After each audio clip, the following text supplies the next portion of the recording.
Yes, Kenya. Tamu sana, tamu sana, tamu sana, yes. Things are still falling apart for William Ruto and his team.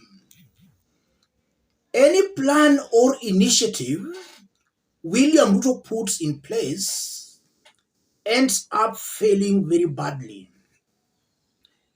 In the past few days, Kenya Kwanza government was succeeding in creating an impression that Gen Zs are goons who are out on the streets to loot.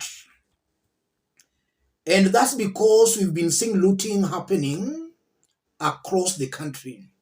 That has been the perception, and William Ruto supporters have been using that to discredit Gen Z's protests. But today, all that backfired very badly. Gen Z's held very peaceful concert at Uhuru Park, Nairobi, after which they proceeded to the CBD and held very successful protests in the city.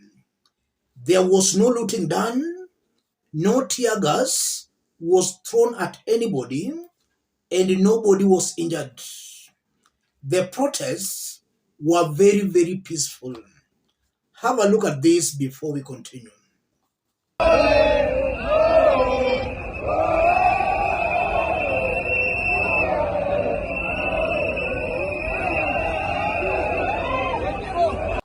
That was their rally at Uhuru Park, and you are seeing that kind of a crowd. No politician currently in Kenya can pull that kind of a crowd. That's a very big crowd. And from there, they proceeded to the CBD. And again, you can see the rallies at the CBD, very peaceful, no tear gas being hurled, no property being destroyed. There are no running battles. They did hold very successful concert at Uhuru Park and very peaceful protests in Nairobi CBD.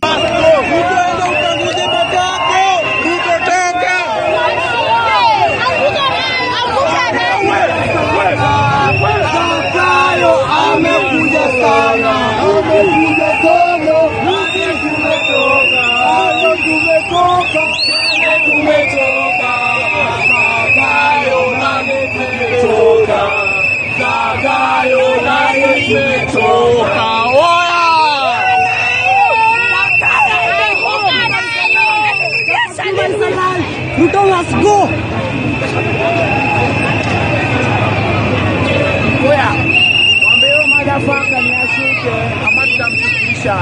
Tuko Nyere. Umwambie hadi corona ikutudishi.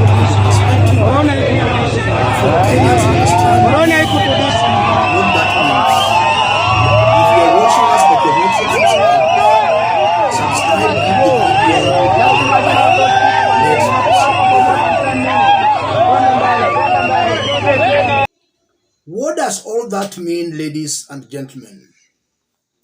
If you look at that successful concert at Uhuru Park in Nairobi, and you look at the peaceful processions in Nairobi CBD, what does all that mean, ladies and gentlemen?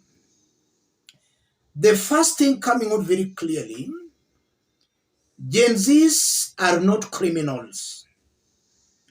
These are genuine Kenyans with genuine concerns against William Ruto's government.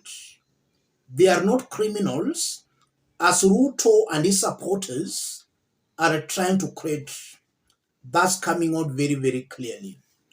The second thing coming out very clearly, the goons we've been seeing destroying properties are in two groups. The first group are the government-sponsored goons being sponsored by the government itself or those supporting the government. And those goons are being sponsored to create an impression that Gen Zs are criminals. That's the first batch of goons we have who normally destroy property anytime Gen Zs announced they are going to protest. The second batch of goons, I'm seeing real goons who are also taking advantage of the Gen Z protest to steal from unsuspecting protesters and even from Kenyans. So from where I sit, I'm seeing two types of goons, or two groups of goons: government-sponsored goons and the real goons who are taking advantage of the protests to steal from Kenyans. But Gen Zs are clearly not goons. They are genuine Kenyans with legitimate concerns against Ruto's government. And from what happened today at Uhuru Park and in the CBD, it's coming out very clearly that Kenyans are not yet done with Ruto.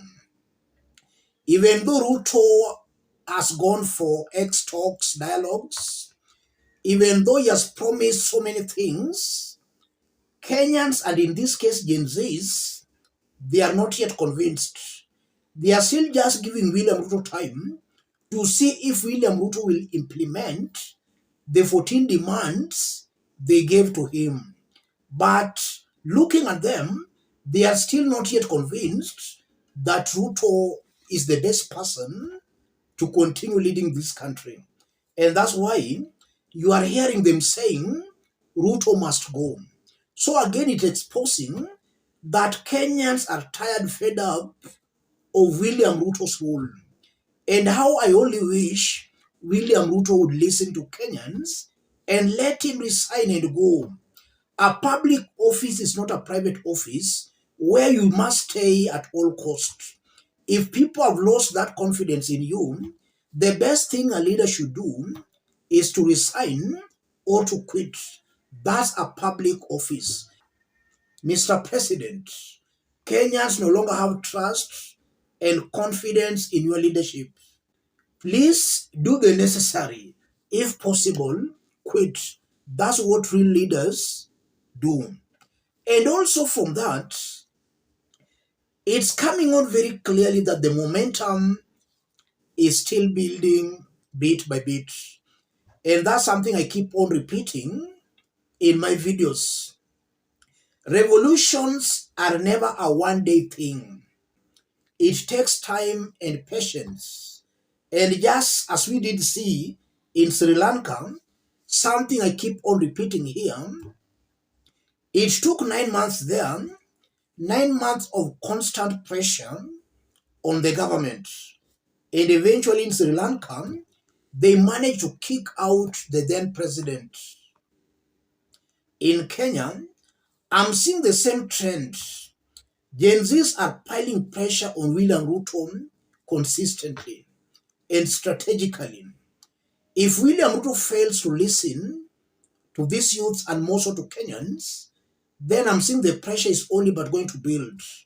And the next wave will be too much for William Ruto to bear.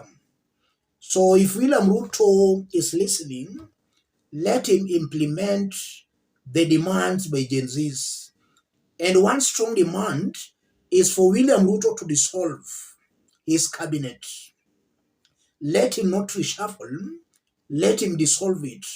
And even some church leaders speaking today told William Ruto not to reshuffle, but to dissolve. The only way out of this is for William Ruto to dissolve his cabinet, not to reshuffle. Because it's true that none in his cabinet is up to the task.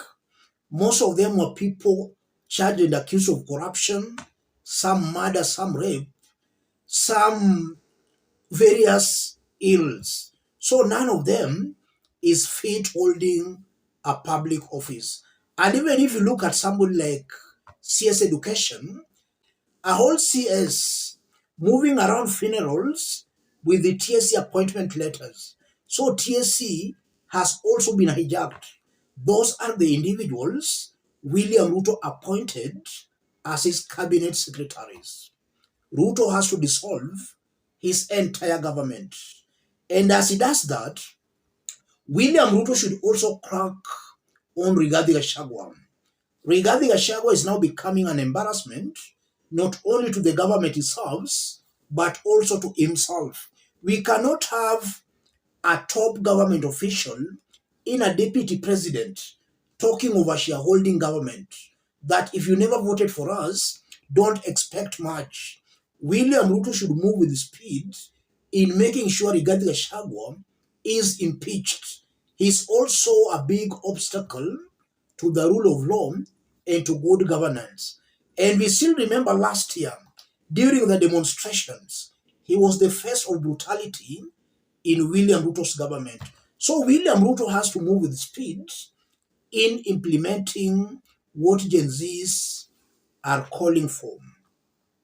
Let me stop it there, ladies and gentlemen.